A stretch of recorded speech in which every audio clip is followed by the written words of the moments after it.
Ezekiel Machogu, being appointed the Cabinet Secretary of Kenya,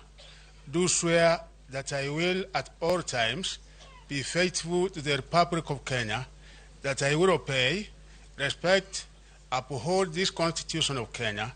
and all other laws of the Republic,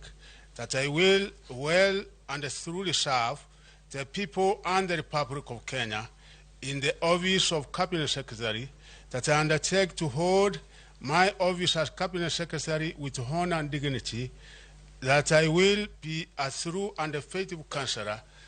to the President for the good management of the public affairs